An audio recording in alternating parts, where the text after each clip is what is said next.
Hello, welcome to this segment of AKT Celebrity Reads. Let me know how the screen is looking to you because it's looking a little bit fuzzy to me. And I just tried to wash my screen off. I'll be just touching it and everything, and I don't know if it's me. If I have to, I'm gonna have to go and wash it off again and come back. Hi, Latika. Hi, Sean. Hi, everybody. I love the hearts. I love the hearts so much. Keep sending me the hearts. Hi, Christina. Hi, Candy Rain. Oh, I love them. Hi, beautiful Nova. Hello, everybody. I got y'all, didn't I? I came on earlier tonight because I'm tired. So I know I promised to do part 2 of NIPSEY, HUSSLE, JSTONE, because I didn't get to do everything. Oh, you like my outfit? I got blue. I finally got some blue. But this is like what, a burgundy. Isn't it pretty? I don't feel like turning around tonight, but it's like a jumper. It's a jumpsuit. Hi, Shantae. I have my matching bracelet on tonight to go with my necklace. I love this necklace, all the sparkly stuff. Actually, I didn't tell him yet, but this is my son's jewelry. I was looking through his stuff, and I'm like, you know what?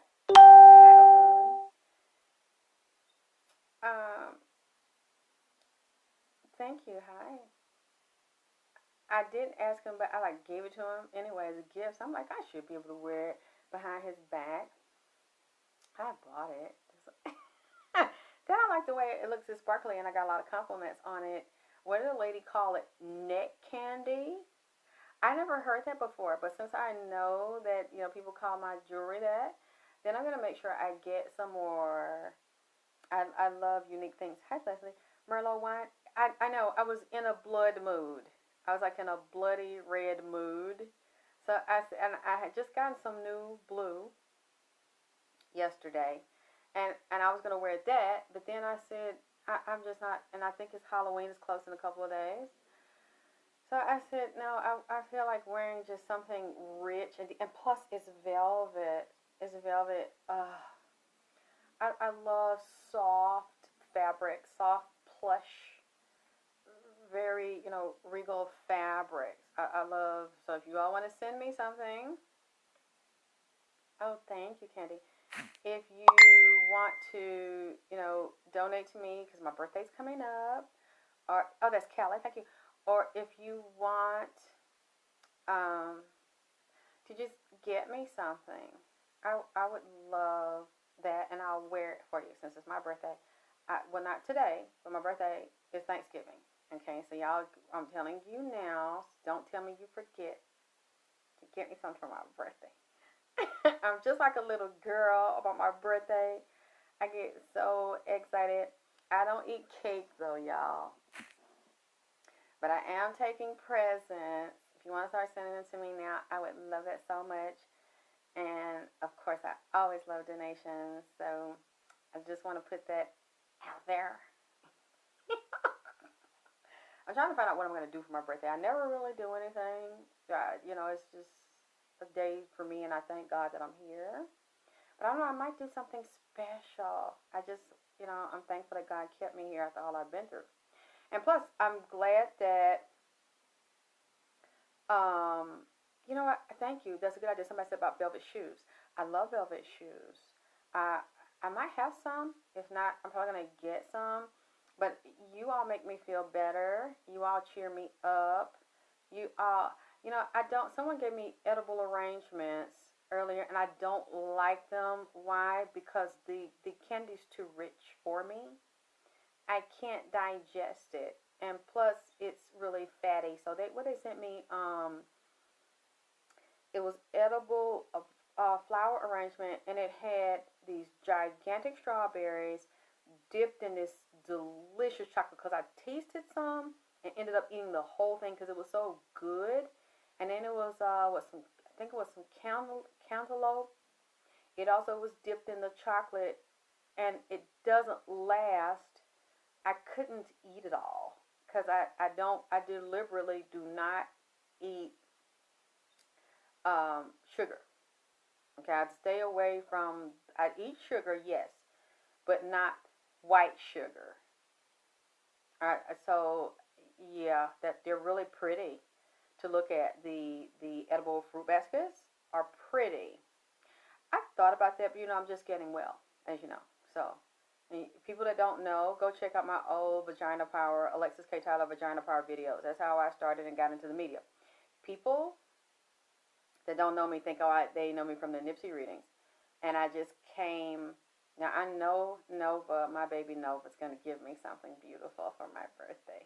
And you know what? You need to look at Nova's t-shirts. Nova, put the link for the t-shirt if you can in there, because Nova made me some Vagina Power t-shirts. She took a picture of me, this was about 10 years old. Probably like 10 years old. And I hadn't found anyone to do it. She put it on a t-shirt. I have been looking for everyone to put it on the t-shirt. She got that done. And I love cinnamon. Actually, that's one of my favorite. Oh, thank you for saying cinnamon, because I was getting ready to forget. You all that don't know, I make hair care products and skincare products. And my favorite one that people love is the cherry chocolate buttercream. Now, even though it says shea butter buttercream,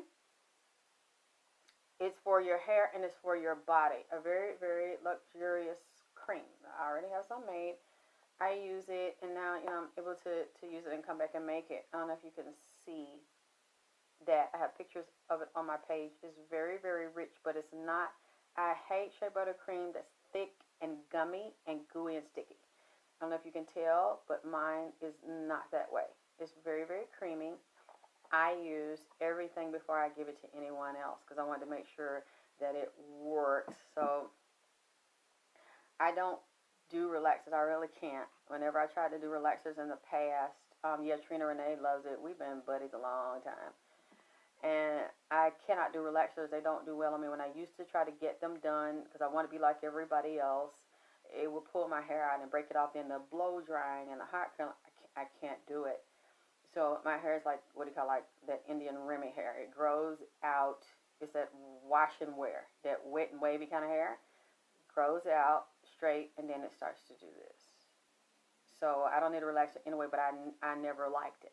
I always wanted something else that I want to look like somebody else and have bone straight hair instead of appreciating it. Now I appreciate it because I lost it, and every time I would go to the beautician, I'm sure you all can raise your hand on this, they'll tell you, oh, you need a trim. And then they take off 4 or 5 inches in the back of you. And then when you get up and look at the mirror, you're like, what the fuck happened to my head? Where'd my hair go? Oh, well, it was worse than I thought. And the bitch did it on purpose. So I went through a lot of that. And he even had some guys do that. So I don't do anything now. Don't do anything to it. After I was talking to Shannon the other day, a friend of mine, and I said, I'm going to try, because I don't really understand, and all the hair and stuff, but I like it. I like the way it looks in all the wigs. I never had to depend on them. I never had to wear them. And now realizing for my safety, I cannot do the blow dries and presses and stuff. My hair's too soft, and it just tears it up. So she was saying, why don't you try a blonde? And I said, well, I like everybody else in blonde. But I never tried a blonde. So she's like, you gotta try blonde, you gotta try blonde. I said, okay, I'm gonna go to the wig shop. And I'm probably gonna video it and let y'all see. I'm gonna try some blonde. But I don't think, I have to find a tone that looks good on me and my skin. Like the Marilyn Monroes and platinum blondes, I can't do. I don't think they look good on me. I see black women that do it, and they get away with it, even darker than me. They look really sexy with it. I love the way little Kim looked with it. I just don't think that'd do nothing to me. That wouldn't look good on me. So anyway, we're going to have some fun, and I'm going to get your opinion. And if you don't like it, I won't wear it. But whatever you like, I'm going to give you the opportunity. Oh, boy, I cannot believe I'm doing this. I'm telling you I'm doing this.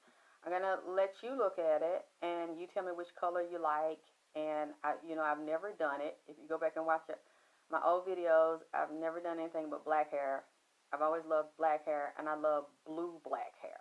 It's so shiny and rich. I love the luxuriousness of jet black hair with the blue cast. Not like the blue wig. That's not what I'm talking about. I'm talking about rich, beautiful black hair with the blue highlight to it. It's just so sexy to me. Black hair is sexy and gorgeous to me. But I'm willing to do it for you all. I want to make you all happy. Like y'all have done what you can to bring me back and support me and make me happy. So I really appreciate that. Okay, enough of that. But if you want the buttercream, it's the same email. Oh, this is heavy. You'll see when you get them. These are not lightweight. I make them from scratch. I don't get them from anywhere. I whip them so they're very light, very creamy, but they're also very rich, very heavy. And you want it, I'll send it to you. Okay. I didn't have it ready, but I'll show you the next time I have the skincare creams to even out the skin. You know, when you have the sun spot skin gets uneven, I really can't be in the sun so much because it blotches. I used to love to tan, but it would tan evenly. Now I don't tan evenly. And just uneven skin. You said blonde is like the red lipstick? I know. Gotta find a white shade of one in the undertones. I didn't have them ready, but I have the shampoo, conditioners, leave-in conditioners. Makes the hair very soft, easy to comb, so it won't break off, it won't come out, it won't shed, and the hair grow oil, which I love. I love the ones with the hot pepper in them, but I know everybody can't do hot pepper. So I have one that does not have the hot peppers in them, but they help to stimulate the blood flow, and that's how your hair grows, from the nutrients and the vitamins in your blood. They go up through the roots and the follicles, as well as dealing with, I've had that problem with fungus, itchy scalp. It's a nightmare, because if you keep scratching it, it'll make the hair come out. So I have antifungals and butter creams that will help you, but they're natural though. They're not medications. They're just, you know, natural type of things that help to soothe. And you have to remember the main thing though, I have to get, hey my beautiful Carrie, hey my baby, I have to get some more in because I had the nutritional supplements, and even a supplement you can take from the inside that will help to even out the skin from the inside out. Totally natural. No chemicals in this pill. In this supplement. I actually had a man ask me about it today. Yes, there are men, there's nothing wrong with that, that have uneven skin and they reach out. Hi, beautiful Mother Goddess Orisha. There's nothing to make fun of. I don't make fun of anybody because I've been through so many things. And I had so many skin problems, even really bad cystic acne, that I would have like big knots, nodules up under my face, my neck, my chest, my back. As you can see, there's nothing there. I had to suffer from that, and I started going to the dermatologist at like 12. My grandmother would take me because nobody else cared to take me. And they were so big, they would feel like hard, very, very sore, painful, tender knots up under my skin and all in my face and all here on the hairline and stuff. And the neck, it was really, really severe. And it went on into my 20s, but now I realize what that was. It was like stress and hormonal imbalances and changes. As you can see now, I have on very little makeup. I don't have on any MAC makeup. I don't have nothing thick caked, nothing covered. I had them all over my breasts, everything. And you see, there's nothing there. So what I basically did, I'm not ashamed to tell you these things now because I got rid of them. You know, you'd be able to see if, you know, I'm covering something's there. There's nothing there. I just have on sunscreen, like a thin foundation, little product because I hate my face greasy. No mascara, no eyebrows, and just some lipstick. That's it. I can show you how to do the same thing. I'm not a hater. I'm not one of those types of women where fuck them. I got mine. They gotta get it. No, I love helping people. I love making these products because I would go to doctors and they would tell me, you're stuck with it for the rest of your life. There's nothing we can do to help you. You're stuck with the scar. You're stuck with the uneven skin. We don't know what to do. We only have things perfected for white skin. And now, as you can see, a whole new market is opened up for us. And basically, we dominate that market now because we are really all over the planet, we are not the minority, we are the majority. It's just in the U.S. So we have to demand things and for us. And since there was no demand for them to give me what I needed when this was happening to me, my life started at 12 years old, I created a solution for myself. And so many times you have to take the bad things that happen to you and you have to find the good in the pain of it and the lesson of it, okay? I just want to let you know, now that I'm feeling better, thanks to you all and loving me and supporting me being here, I feel like making them again. And I feel like sharing them with you. And the people that hear me, that I did not get back to, it is not personal. I do want to help you with the skin things. I've just been really tired, and I've been very busy. I still have readings I have not done, so let me get into this and stop all the damn talking. I forgot, and I like, let me mention this because I keep forgetting to mention this. And there was a few people that sent me emails like over a week ago and said I need help with the skin, and then one person said, well, are you just don't want to help me? Is that why you won't answer me? Because you just changed your mind, you don't want to help me? And I'm like, are you kidding? No, it's not that I don't want to help you. It's just I've been so busy. I have to see people in order. And another thing, let me say one more thing. When people email me and ask me about appointments and they say, hey, I want a appointment done on next full moon in November, and thank you, Sydney, and I want to book it now. I know that's the way everybody works. They let you book, and they take anybody. I don't, okay? Because many times I'm very tired, and I don't feel well. So sometimes I just don't want to be bothered because I'm working so much. And as you can see, like, people are like, well, why don't you come back more often? Where are you? Are you okay? I'm like, I just did 2 readings a week ago. So a week is you're binging, and then you want more after a week. And they say, yes. I will try to see if I can do smaller readings for you. But the reason why, one of the main reasons why, is because I have clients in between, private. And then when I do a reading for NIPSEY, and then I have to deal with other people involved, they take longer because everything is too much to rush into my head in one day, okay? So I work on these every day, a little every day, because it's so much, and I want to get right what he's saying when he feels like talking. So that varies because he may not be here. He might be somewhere else, visiting with his family, doing other things. So I don't demand. Whenever you feel like coming to talk, I'll just have to wait. And that's what I do. And I do something else. What I do require is I tell everybody, I think I said in the video before, send me your picture, your face picture, and everybody that you have a question about. Send me the exact question before a reading. Because I do not read everyone, and I hate being stuck to appointments, okay? So you can't call me today and say, Alexyss, book this in November. I'm not going to do it because I forget, and then if I'm working on a lot of other cases and I'm very tired, then it's like, damn, I booked this, or I see on the site, they're like, well, where's the site? Is it on the site? I'm not putting it on the site because I don't want people to do that to me. I don't want to have a whole bunch of readings and do the readings just for the money. And then I half read you. Or we don't get along. You know, all people that do spiritual consultations are not created equal. All people and clients clash. So let me see you first, because I've had that problem, and that is negative to me. Don't bring the drama to me. Take it somewhere else. So I don't want to do that, and I don't want to do it to you. And then another thing. Let me tell you something. This is another thing that I try to make myself stop doing. There are people, they're women. Men don't do this. It's usually women. They'll ask me about a relationship or a child. That's all you want me to look at, okay? And then I agree to do it. So I'm in the process of answering about the man and the child. Something else comes up to me that you didn't ask me.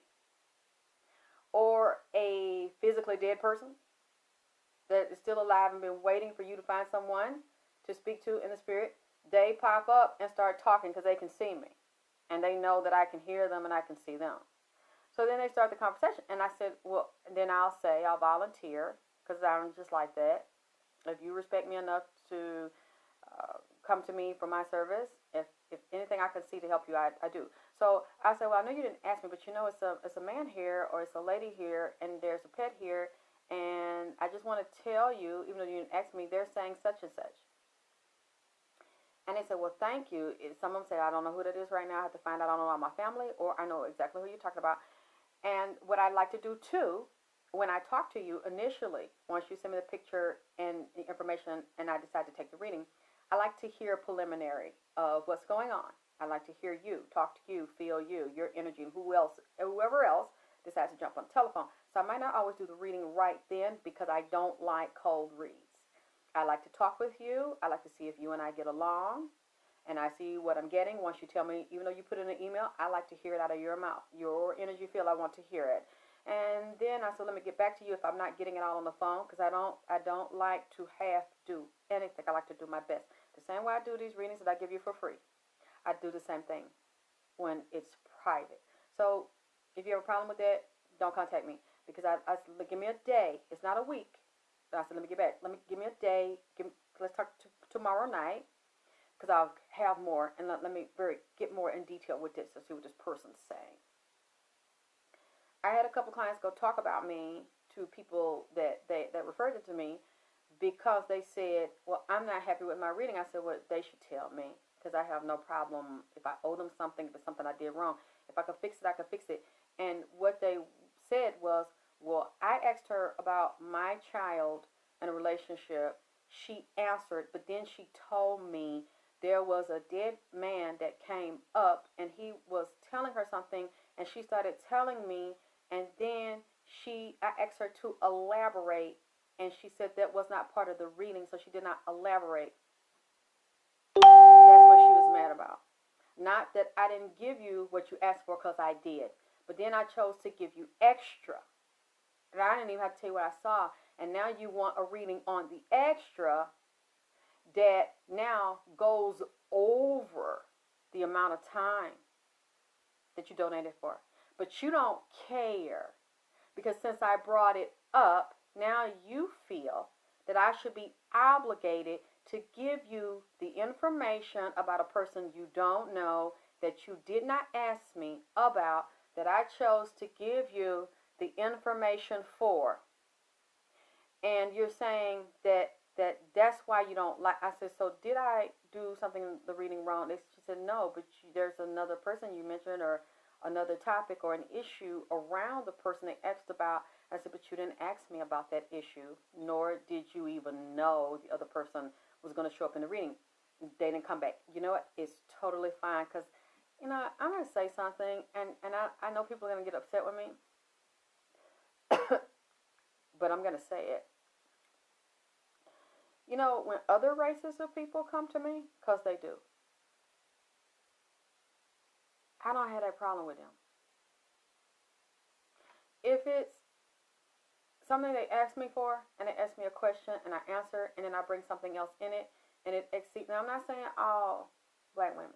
They don't do this. Because the ones that like me and support me, they come back, and they be like, okay, well, we're going over 30 minutes. I know I'm going over 30 minutes, and how much is that? A lot of black women will not do that. They will sit there and pay for 15 minutes and don't want, they want you to answer 30 minutes within 15 minutes, and they want 30 minutes on a 15-minute fee, or they want an hour on a fucking 15-minute fee and a 30-minute fee. And I've sat there and done it and gone over, and then I said, well, you know it's over, right? Oh, well, you know, and then they'll say they don't have it, or, you know, they got to get their paycheck. Okay, but meanwhile, you're just sitting. I just love you, Alexyss. I just love you so much. Yeah, but you pay for what you love, don't you? So you don't really give a fuck about me. And this is what women get upset about. So if they get upset about that, then I'd rather you go somewhere else because I'm tired of being taken advantage of. I'm telling you, this has happened for years where I used to do this for free. And then they'll sit there and listen to you tell them everything for free and say they don't have it. And then you help they black ass. You know, because y'all, you know, you're supposed to do that for the hood. You sisters. And then you know what they do? Because they don't value you. They'll then go and pay someone else and come to you and tell you how much they paid someone else. You know, because they love you so much. That's why I said earlier, I don't want everybody. Because I see how my own community treats me. And I'm just, at this point, I'm done. Which I know is my issues. It's not really issues. It's my self-worth, self-esteem, all the stuff I'm still healing around my little girl stuff. And that's how I look at it. When it's something you're working on, it starts coming up in different places. And so it's my responsibility to check it. And then they're saying, oh, well, you know, I'm going to come back. And they don't. So when I sense that, you know, I just charge it to the game because I'm like, okay, well, you know, I did this. It's my fault. I'm going to take a responsibility of it. But you know what? Don't come back. If you cannot fix what you just did, and if you're not coming to do a longer amount of time in the future, go take advantage of somewhere else. Because, you know, I know this. Look, I'm very clear. I'm not the only one in town, okay? I know it's a whole bunch of other people that do this. I know you can easily go anywhere else. I'm not the only one. That's cool.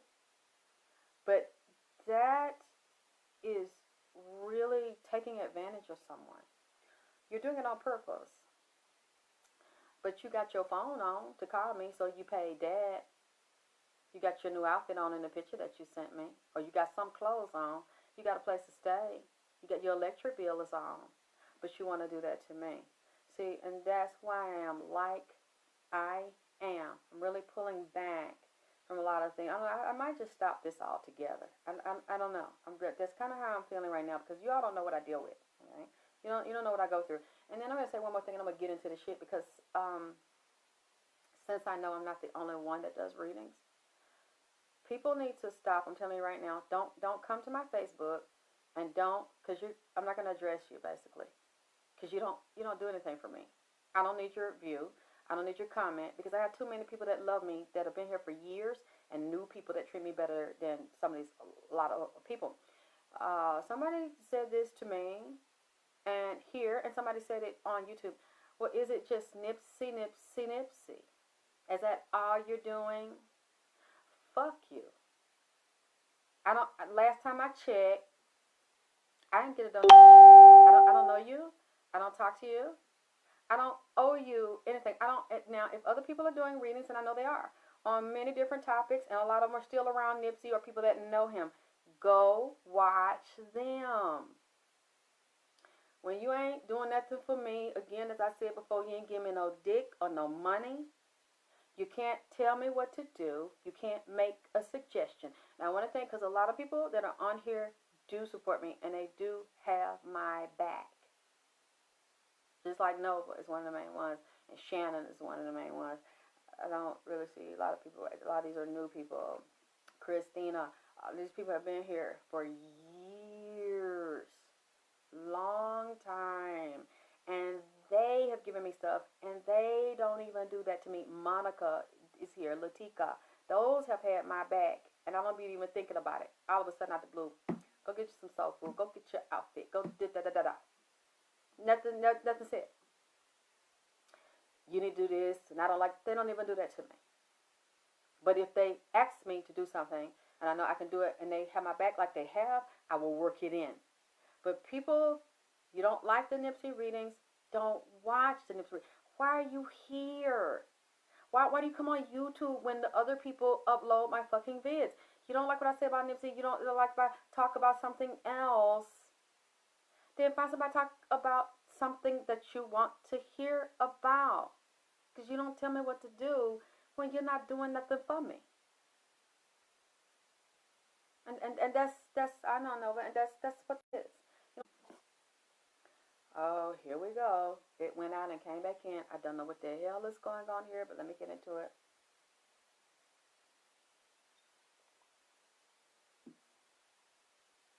Let me do the libation.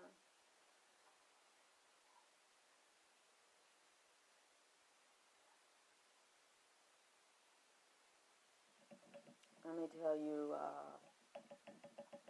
with this JSTONE Part 2, I'm probably still not going to get into all of it. I will get into something I find very interesting. Let me tell you, when I looked at JSTONE right after I spoke to you the last time, and excuse me, I haven't looked at the cards briefly, and somebody told me he signed with Atlantic, so I don't know if that is true.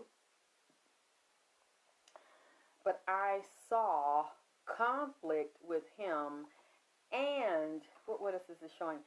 Like I said, I had mentioned the drinking and the depression. I don't know if he's a drinker, but I saw it. And a lot of heartbreak and a lot of mourning, deep mourning and regret over what happened to his brother, his friend, his confidant, the general, NIPSEY. That was so devastating to him. It is still very devastating to him. The loss is something that is very difficult for him to deal with. And you know what I also see, I am still going to say this again because it came up for some reason. JSTONE needs to be careful and watch his safety and the people around him that are deliberately trying to steal something. I saw the same thing when I looked at this. Steal from him, steal opportunities from him, steal his freedom from him, steal his life from him. And there is a very powerful, very wealthy man. So this must be someone connected with the records industry, the music industry. They are also, I'm picking up mob ties. I'm picking up organized crime. So it is lower level gang organized crime. It is upper level political organized crime, and also dealing with businesses and zoning and music. So whoever this person is coming to him that he's doing music with, they are also associated with the Marathon building. That is what I am seeing. This person is tied. This man that has these organized ties is tied to the Marathon. They have some type of investments in the Marathon. That is what is really weird to me. And the person is like, what are the names that came up for me to tell him? This person is like the devil in Ebenezer Scrooge, Al Pacino in The Devil's Advocate, and the devil, Jack Nicholson in The Witches of Eastwick. I don't, so JSTONE needs to watch himself, because this person that is in music is also tied to the Marathon building, is tied to organized crime, is tied to music, and this person really wants to steal from JSTONE. He's coming off one way, but he is really another way. He's not interested in helping JSTONE thrive and make money. He's actually pretending that he's interested. He's a very shrewd businessman, very cunning, but this man is also very greedy, very jealous. He will come to you and offer you an opportunity to make money, but he ain't going to really give you what he tells you that he's going to give you. This man is all out for himself, and that's what bothered me a lot, because the man was all out for himself. He is pretending to be something he's not. He's not JSTONE's friend. This person in the music business, and also this person is going to put him in a position and give him like an offer, tell him some things he wants to do, wants him to work with artists he wants to work with, and then he's going to give him deals or try to get him to work with projects that JSTONE is not going to want to do. And when he tells him, because right now it looks like something is going on behind behind the scenes that I don't know and don't see about offers that JSTONE is getting, deals where they're telling him, we want you to do this way, we want you to do that way, we want you to work with this particular partner and this particular partnership. And JSTONE's going, no, no, and no. And when he's going no, oh, thank you, Linda. When he's going no, he's telling him, but you're going to do it. There's no way around it. There's no way out. This is what I want you to do, and this is what you're going to do. Or you're going to have a problem with me and with us, and I'm not going to let you out of the deal. See, that's what I was always afraid of. That's what I was really, really afraid of for JSTONE, because they know that he's never been a music mogul and a multimillionaire running stores, running businesses. They knew NIPSEY protected him. They know that's what NIPSEY did. And now that NIPSEY's not physically here, they know he's lonely. They know he's alone. They feel like they can take advantage of him. And that's what they're planning on doing, taking advantage of JSTONE. And then it is coming up here that bothered me. That's very, very sad. You have people doing a lot of talking, a lot of bullying, a lot of slandering. JSTONE is hearing things he doesn't like to hear, and that's upsetting him a lot. And they're slandering NIPSEY. Now, I know we just heard about WAC 100 dealing with the game, JSTONE, with that he calls Jason the Mask. Pretend you're coming out one way, but then you're really another on the low. And there's some jealousy there, some admiration, but there's some jealousy there. And they're saying off the prolific brand, he just made a lot of money using the word prolific, and set this up a few days after NIPSEY was assassinated, or he wasn't even in the ground. And that's what's really, really fucked up. That's what's really, really bothering me. Really, really dangerous. That says a lot. Do you really love this person? Are you really loyal to this person? Are you really this person's friend? You know, to do that and to say that. And it's still going on. There are other people trashing NIPSEY's name, trashing his reputation, putting him down. There's bullying, and there's jealousy and confrontation. People in the front, people in the back. That are trying to cause jealousy and the confrontation. I better stop my smoke alarm's going off. And also, previous lovers are problems here. There's jealousy and competition with lovers.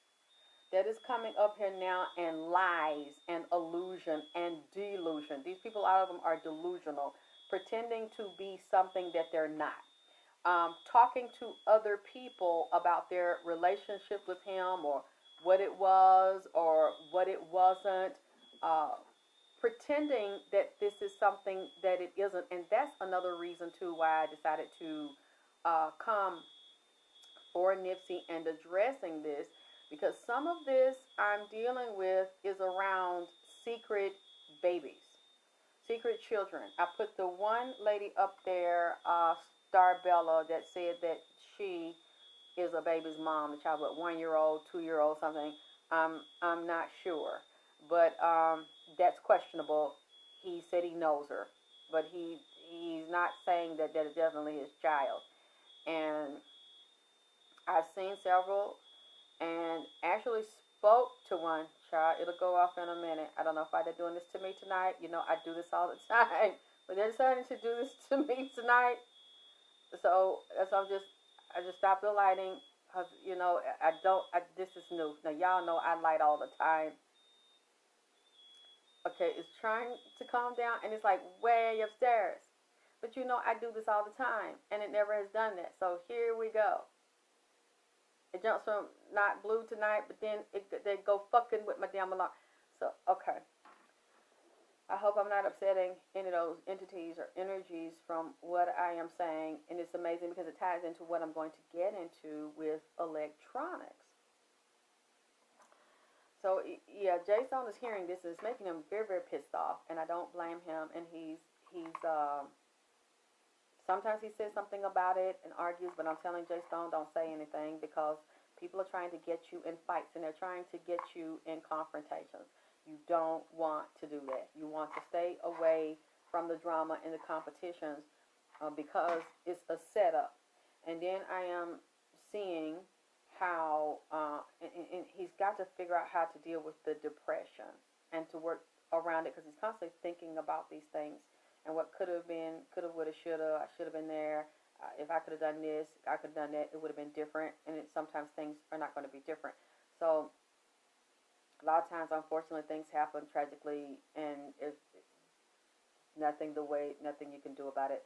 The way that is set up, and so I'm seeing these ex-lovers now are being combative and confrontational and getting together with people trying to ruin this man's reputation because he didn't bring it up to talk to me about this before.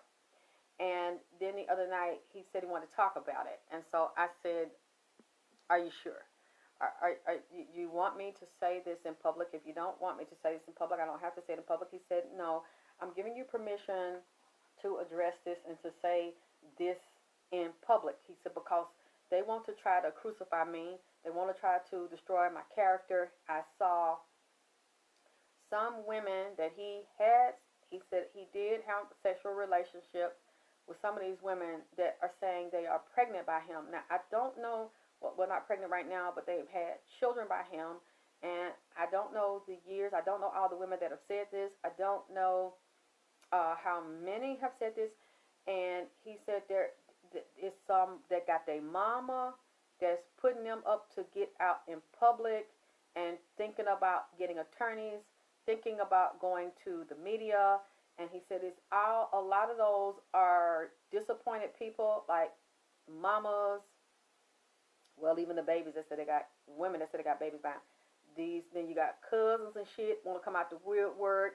They got goddamn aunties and shit, and they ain't never accomplished nothing in their goddamn life. And they want to ride on the girls, the young, or the women that say they got children by NIPSEY. And yeah, you need to go to the media, and yeah, you need to get you a lawyer, and yeah, you need to do interviews. And, because he ain't shit, and he did this, and he did that. And they want to use this to get fame, fortune, money, and attention for themselves. Because there is a confidential and discreet way to do that. You can contact the family.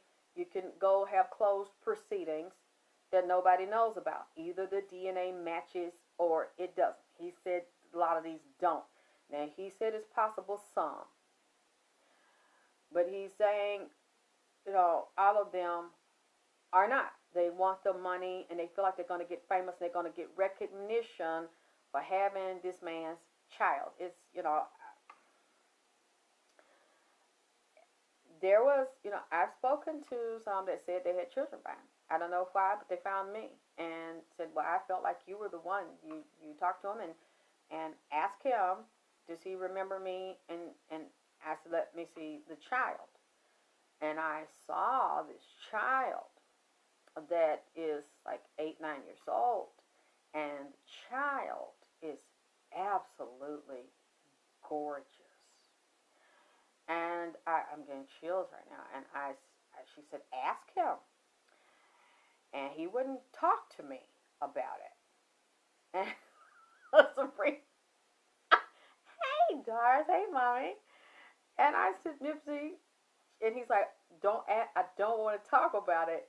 And I said, so you don't remember? And she contacted me again. She said, did NIPSEY say, does he remember making love to me? And I said, he won't talk. He won't talk. And that was, a couple months ago. And I said, NIPSEY, she has your ears. She looks like she could be your little sister. So I'm like, NIPSEY. He wouldn't talk.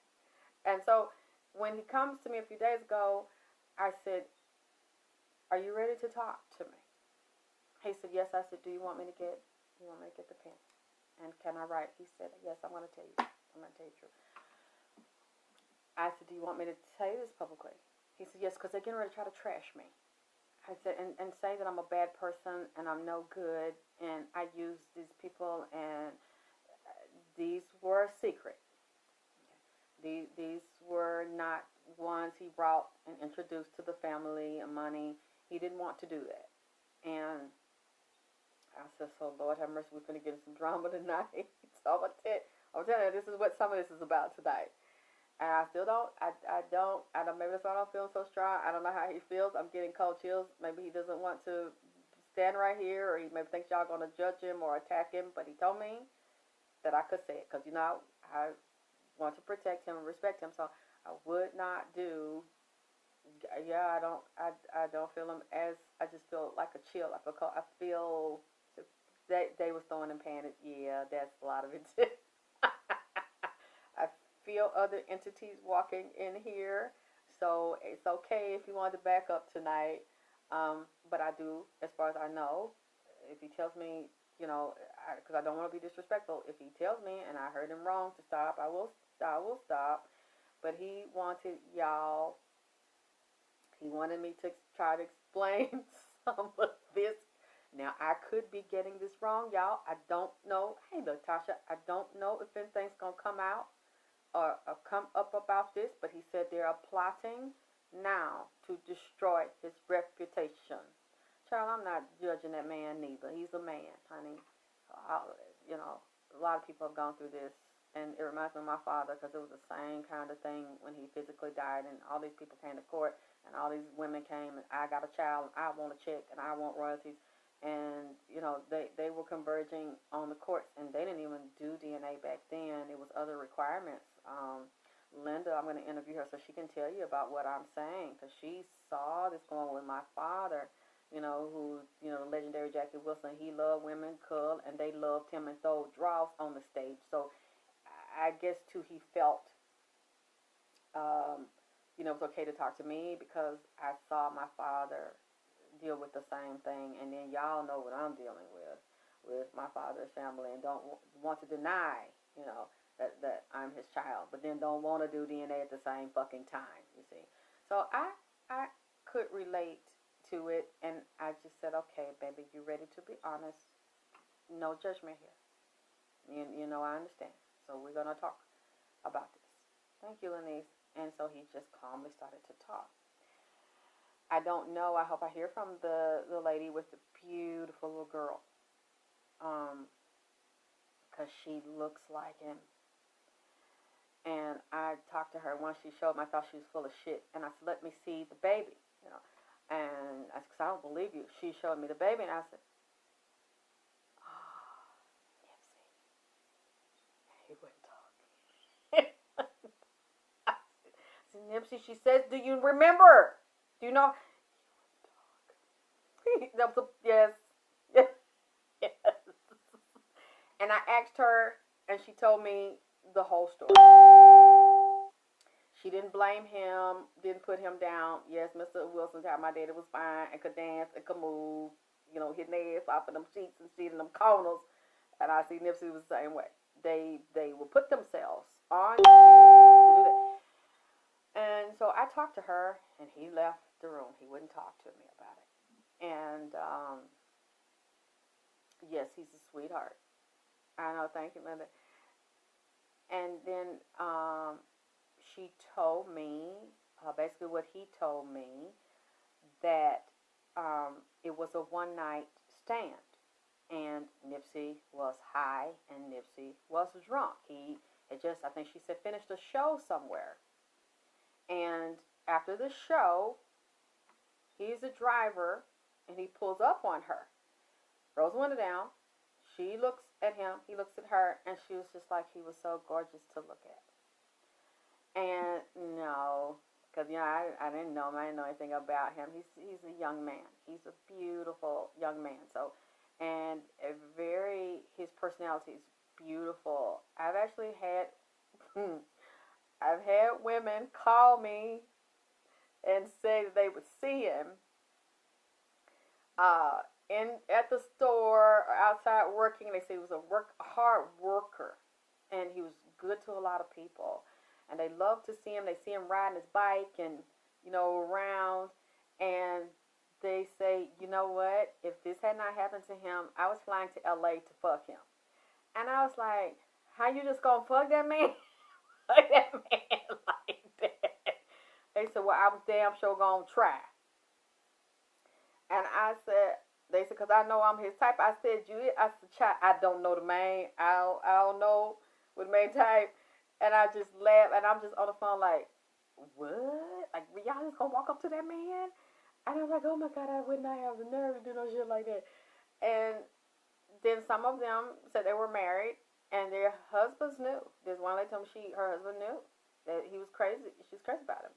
And you just had to accept that.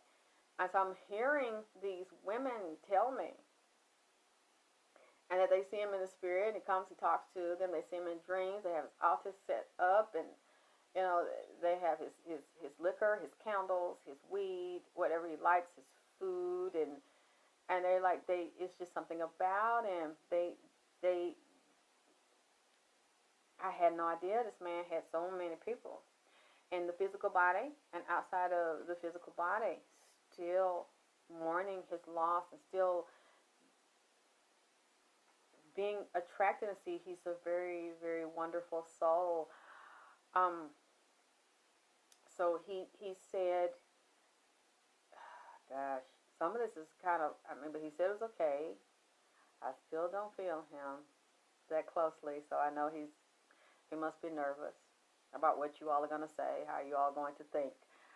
But we had an honest conversation, and it bothered me because he told me how he felt, and he said that most of the time when this stuff was going on, this was drunk and was high. So, and I'm going to tell you what he said to me, and I asked my friend Ricky, since he's a man, because I did not quite understand it, so I still don't have all of the story of what he's saying to me, but I want to listen because I'm a woman, and there's things I don't understand about how a man feels, but basically, I hope nobody gets upset with me, but Nipsey said that this comes from his mom. He said unhealed things from his childhood, and always feeling he had the bonding and the love from his mother, not his grandmother, his mother. And he said there was a hole in his soul, like a wound in his heart, that because he carried a hurt around, and he's from his mother, and he said there was a gap, like in his heart, where he felt like his mom didn't love him, and she didn't really bond with him. And he said it made him angry and very resentful. He held some things against his mother, and he said some of her behavior when he would watch his mother, the way she interacted with men, he said, in the way she was with him, he's saying the word confrontational. I don't know. He said it made him shield his heart from women. He said he did not, at one point, he didn't like women. He didn't trust women. Not mean like men. He said he don't like men. He loves women, but he's like, you know what I'm saying? Like emotionally, he would guard himself. He did not trust them. They were seen as the enemy to him. He said, and then seeing women trick men, use men, lie to them. He said a lot of times women would set men up and would kill them or get them killed quicker than a nigger would. So he said they're literally in a war zone, the way they grew up, the way they were raised, constantly having to watch your back, constantly having a lot of issue. It wasn't unity between men and women. He said men were against the women and women against the men, like y'all pitted to fight each other. So he said he did not have a lot of close, loving relationships with women. He would always side-eye them, but he wanted to have sexual relationships with them. He said, but he didn't feel like you could have a sexual relationship with a woman and have it all. Like you couldn't get the love and the respect for them. He said he was put down. He was mistreated even in school. I don't know what that means. He said everything about him, he's like he didn't feel like he was good enough or accepted or loved or worthy. People judged him, looked down on him, his look, his clothes, his energy. They didn't understand him. the way he moved, the way he thought. I'm talking about he's just a little kid. So I don't know if this is middle school or if it goes into high school. And he said he felt alone. He didn't want to be that way, but he felt isolated and alone, like people didn't accept him. Well, he knows people love him now, and you can tell when you look at him in his tuxedo, when you look at him in his clothes, when you look at the way he walked, talked, he had accepted himself. He was very elegant and a very, very graceful man. He could play the gangster and the gentleman very well. He had transcended the gangster to get to know himself, study himself, evolve, and read books. And he had become such an elegant, very tall, lean, muscular, very statuesque man. A very beautiful man. And you could tell he was comfortable in his skin. He wore it. But he said he wasn't that at one point, because I looked at him as a young boy, beautiful boy. And then he has to mature. He gets very tall. And you could tell just the way he walked sometimes and the way he carried himself. He didn't know himself. He wasn't very comfortable in his skin. But then I noticed as he became either a late teen, early 20s, he started talking about, I want to own real estate. It's not just about bitches and fucking. I want to own real estate. I want to have my own store. He was coming into the knowledge of the beauty of he was, the greatness of he was. It's like when one lady told him, his homegirl, he told him his name. He wasn't really sure he was God. Like now he's evolved into a God. So, and you can see the difference in him and his energy as a man before this happened to him, and he's that now as a man. But he still had a lot of the pain and the wounding. He said, and it started with the first woman that he put on a pedestal and idolized. That could never do anything wrong, and nobody could ever compete with. This is his mother. He said, this framed, not making excuses. He says, not making excuses.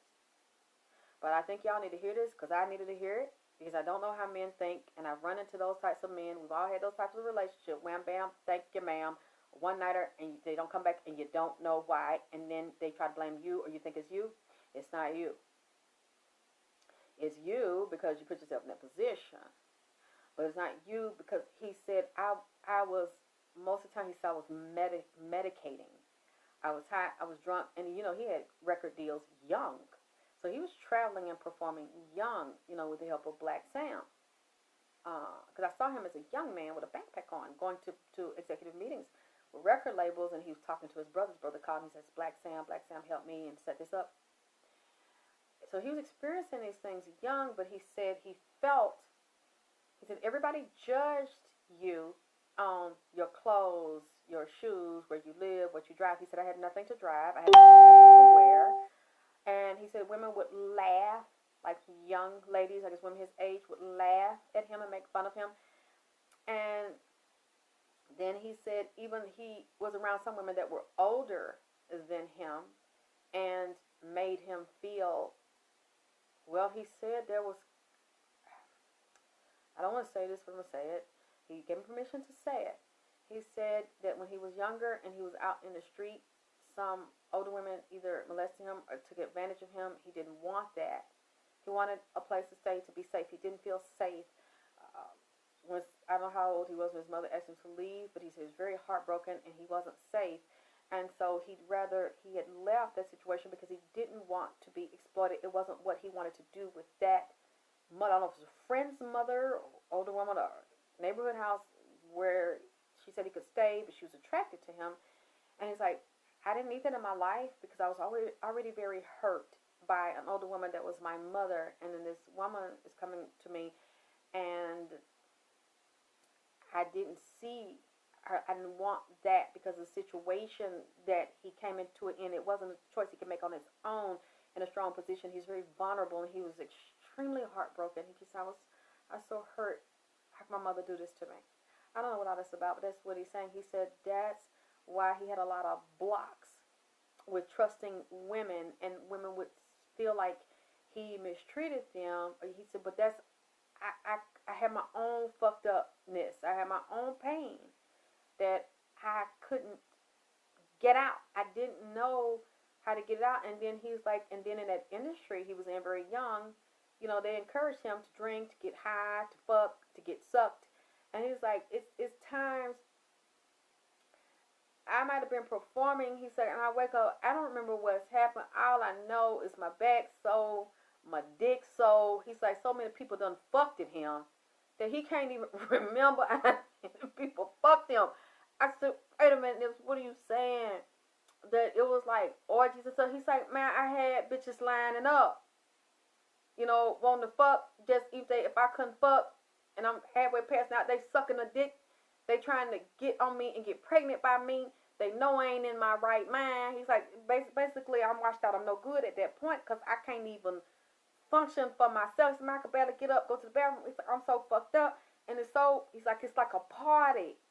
Wherever he was, I don't know if it's in between the shows or they got the room where, you relax, the liquor, the bedroom, the bitches in there. He's like, man, it was all kind. I done fucked all kind on him. He said, cause I didn't have to rape nobody. I didn't even have to ask no pussy. He's like, one time I, think about it, I want some pussy. And I ain't never experienced these women when I was young. He said, then it went from that to women asking me, can they suck my dick? Can they fuck me? I ain't even got to ask for no pussy. They asking me to take the pussy. He said they on me or they on their knees. And I'm like, oh, okay.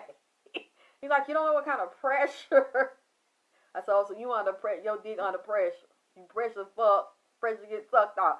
He said, because sometimes it was like I ain't even want to fuck them. It was like bad bitches of any color, race, whatever. He said, I didn't care how they look. I didn't want to fuck them. It was so many of them, I had to turn it down. I could have, but I did not want to. He said, I didn't want to be that person. He said, but he said, I a lot of stuff. He said, I love women. He said, I love women. I love pussy. I love fucking. I love the feeling of being inside of a woman. And I said, but you don't have to tell me. You don't have to apologize. You're a man. You was doing what you were supposed to do. It's totally natural. He said, I love the closeness of being with a woman. I love the bonding of being with a woman. He said, but I couldn't. What he's telling me, I don't know if anybody knew this about him, but he's saying I could see them.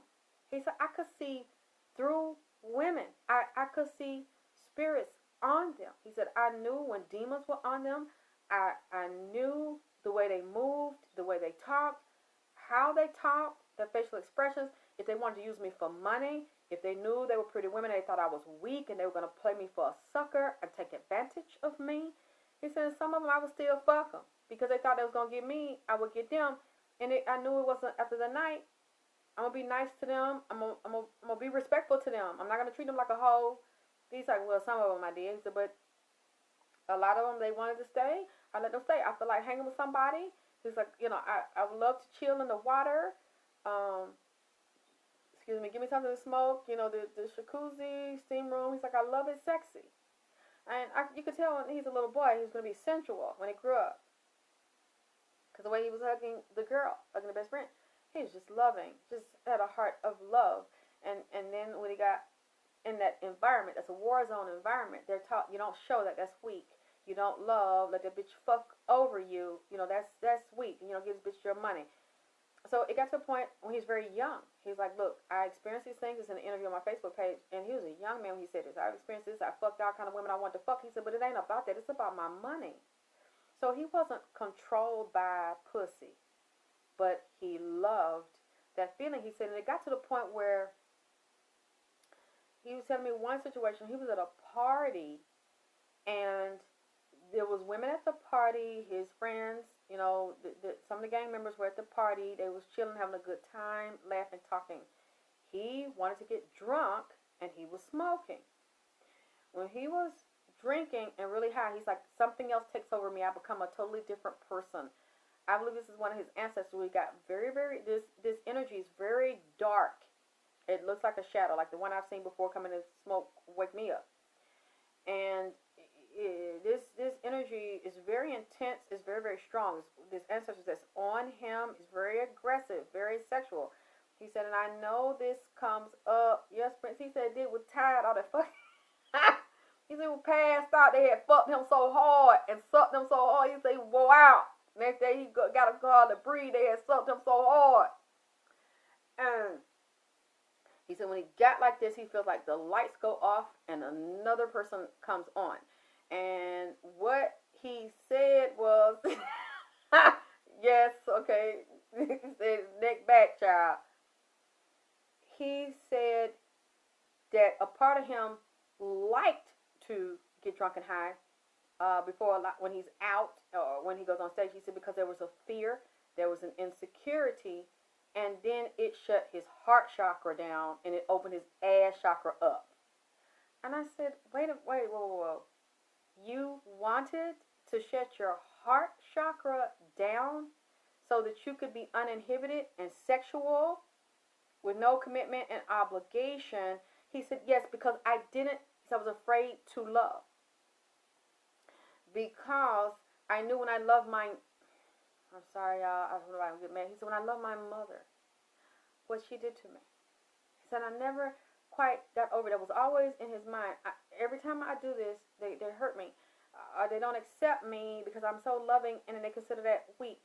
He said, so I'm just going to have a good time and fuck. So his alter ego takes over. The really big ego. And that person, that spirit on him, likes the spirits. That spirit triggers the other spirits. The spirit of the alcohol and of the smoke. So he shuts out and this thing turns on. And when this thing turns on, he becomes very sexual, wild, very, very aggressive, and just goes right up like a shark. But the thing about it is, he said, I never raped nobody. I never had to rape nobody. Because he said, when I just give them a look, or I get up on them, and I rub them, or he said, I didn't have to rub them, I'm giving a certain look, and I'm giving energy out. He said, they come on to me. Or they get on their knees, or we go in another room. He said, there was a night they had an orgy in there. He said, everybody fucking. They all drinking. They all high. He said, and he mentioned the lean. He on the lean. And we go back years now. 7, 8, 9, 10 years. And he's literally on autopilot, fucking the shit out of this girl. I'm watching, I said, oh my God. I'm talking about every position. He's flipping her up, rubbing it, flipping it down, turning it around. She turned. He turned, but she turned out after this here. And he's like, but this is just me. This is what I do. I said, well, did you do it that passionately and intensely because you're in love with? He said, no, I'm just, I'm just a very intense person. Whatever I do, I'm going to put my heart in it. I'm going to give it my all. He said, so I went up, I said, okay, you gave her your goddamn all. So he said after that, she starts, this was in LA, this wasn't in another state or country. She starts chasing me. She's calling me. She know where the store is. She know where I am. And he said, my partners, he said, I liked her because she was fine. And had a real nice round ass and long hair, like a fat ass. And said it was moving around, jiggling, it was sticking out. So she looking at him and said she started dancing like she was doing a strip tease. Scripping. Dancing like a script. And popping the ass, and he was like, God damn, you can fuck tonight. And she was like, she was teasing in front of everybody. He said, this, everybody know. She's doing this. It's not a secret thing, so she can say, no, he did this to me. He forced it. No, she letting the crew know. I want him for the night. So he says, everybody sees it. They can verify she consented.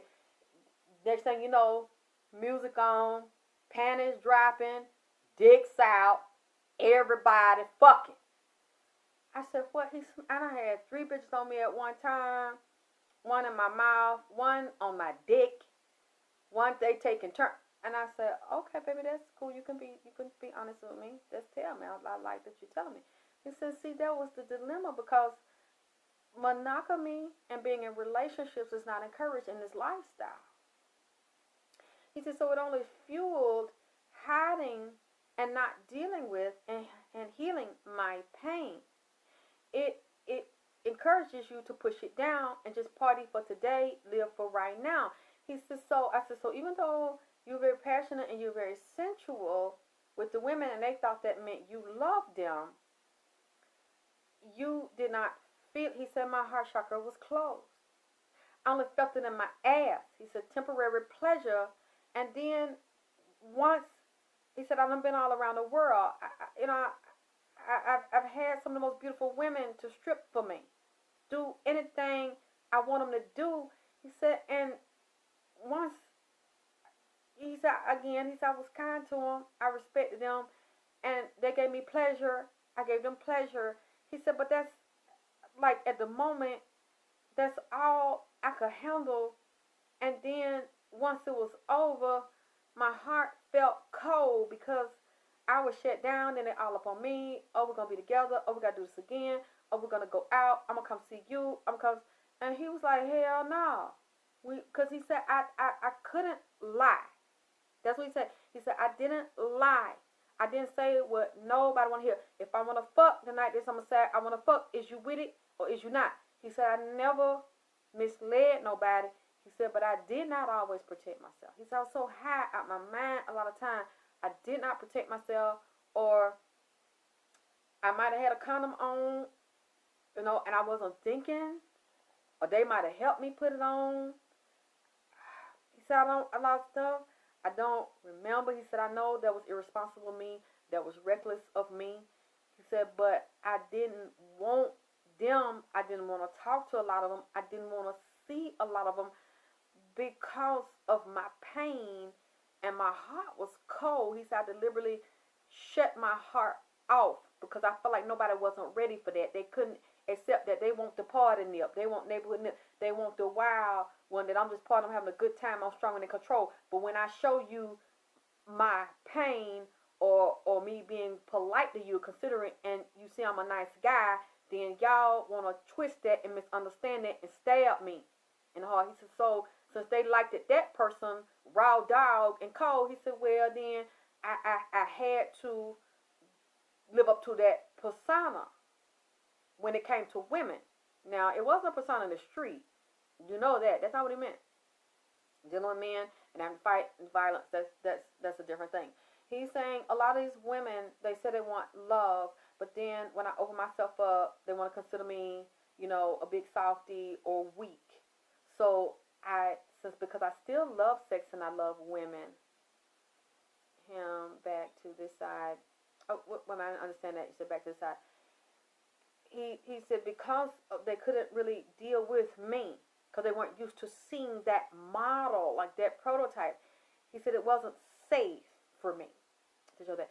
So I was like, wow, thank you for telling me that and being so honest and open because I didn't know.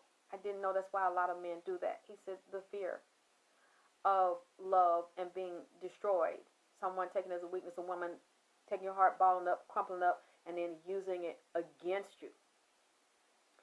So he said another thing about this lady that bothered him. He said some of his homeboys told him, and she didn't know, NIPSEY studies people, and he will watch the people, and you don't know he's watching you. When he gets something, a feeling that something may not be right, or after that, they both consented, not knowing each other. He didn't know the girl. He met her. They were having a good time, one night stand. He said it was good. Sex was good. And he felt like we do what we do, and we keep this to ourselves, and we're in a party, and then we go out and we don't repeat it. He said this bothered him because she started demanding a relationship, and she wanted him to come to her house and hang with her. She wanted to be out with him, and he was like, wait a minute, I don't even all I remember is that we were at the party, we both were high, we got turned on, she turned me on, we had consensual sex, and that's what it was. That's what I do. And one of his friends had mentioned it to or had seen it, said, wait a minute, man, whoa, you don't want to fuck with that, you don't want to go over there, don't hang over there. And he said, why? He said, she might be trying to set you up because her brother, she had a brother, if I'm hearing correctly what he told me, that was a rival gang member that they had problems with. And he said it was, but he didn't know he had a fine sister that turned him on. And he found this after they fucked. He said, oh no. I can't do this. But she didn't tell him. She probably didn't notice it happened, but he thought maybe she did, and she was trying to lure him over there to get some payback or something. But that's not, she liked Nipsey. But when he saw that, he said, man, you need to know whose sister that is. And he said it was time to some fight that they had in the past. He had, not with her, but with the brother and another rival gang. Was dealing with a street you supposed to be on or not supposed to be on, and the tagging on the building, you know, or spraying on something with the gang sign. He said, and it might not have been a brother, but one of the gang members that was with the brother's side got hurt because one of Nipsey's homeboys, like, they took a bottle and went dead in the face, fucked the face up. So this was something that they never forgot, and they held against him, and even held it against Nipsey, even though he didn't do it, but he was with him. Hey, beautiful Ginger. And when he saw that, and they said, man, come on, I'll show you. They crept up and saw her at her house where she was trying to get Nipsey at, and they said, that's the nigga right there. He said, oh, no. I ain't going back fuck her no more. That was what it was. A couple of months later, she talking about she pregnant.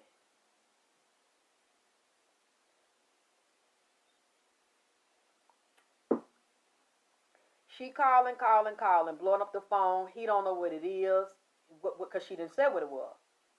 He brushing it off, especially he know this here. He paranoid, so he's like, no, I'm not doing that. It's not going no further.